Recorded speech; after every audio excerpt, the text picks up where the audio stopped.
Azamat Dragon Lutfullayev UFC'ga chiqishi mumkin bo'lgan eng asosiy o'zbeklarimizdan bittasi og'ir vaznlarda. Va uni bitta qiziq jang kutib turibdi Oktagonda. Bugun ana shu jang haqida gaplashmoqchiman do'stlar.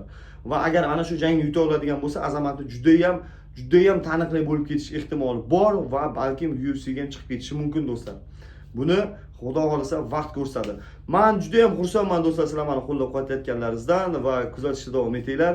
Demak, biz boshladik. Xo'p, Azamat T34 bilan jang qilishi aniq deyarli va hech qanaqa jarohat yoki kutilmagan noko'ngil hodisalar bo'lmasa, u jang qiladi. Va bu janglarda qanday ularning imkoniyati kutib turibdi?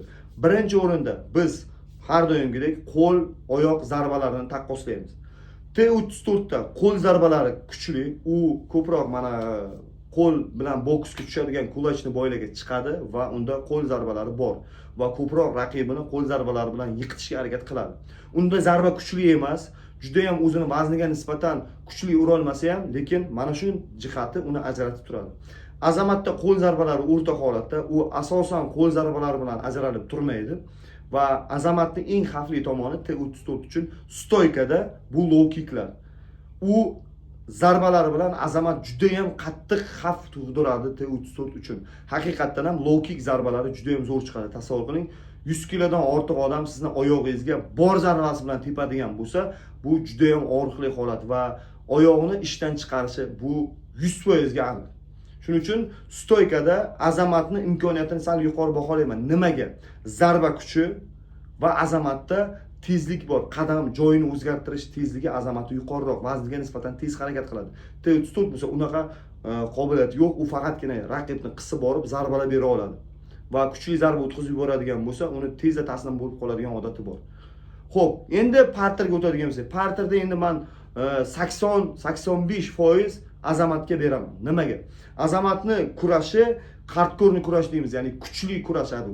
Haqiqatan fiziki, nima deb, jismoniy imkoniyati Azamatda kuchli va kuchi bilan kelyapsa raqiblarni yiqitib oladi va yana bitta xavfli tomoni, u yiqitgandan keyin kontrolni ham yaxshi qila oladi. Unda zarbalar kuchli, u ground and pound, tirsak, qo'l zarbalarini juda ham xavfli ishlatadi va 100 kilodan yana bir marta o'sha gapimni qaytaraman. 100 kilodan ortiq odam sizni yerga yiqitib, agar basharangizga tirsak bilan uradigan bo'lsa, bu juda ham xavfli narsa do'stlar. T34 da parterni biz kam ko'rganmiz, u juda ham mana shu narsada qiynaladi. To'g'ri, u qanaqadir bir ma'noda kurashi bor, lekin Azamatnikichalik emas. Xo'p, demak, men kurash va parterda Azamatga bergan bo'lar edim. Endi umumiy jihatda jismoniy tayyorgarlik. Jismoniy tayyorgarlikda endi bu menimcha ko'pchilikka ma'lum, Azamatda ham ozgina muammolar bor, ya'ni kardio jihatidan muammolar bor. Lekin bu T34 da juda ham ko'p. T34 juda ham tez charchaydi va charchagandan keyin deyarli hech narsaga qodir bo'lmay qoladi.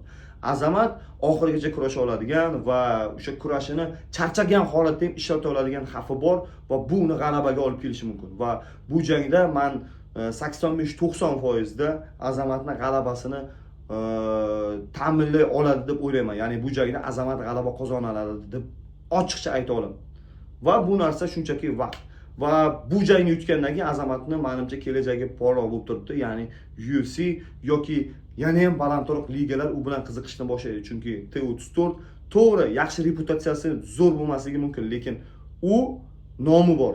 Nomi bor raqibni yutganingizdan keyin sizga chetdagilar qiziqishni boshlaydi va albatta Instagramdagi qo'llab-quvvatlash o'zbekistonliklarda kuchli.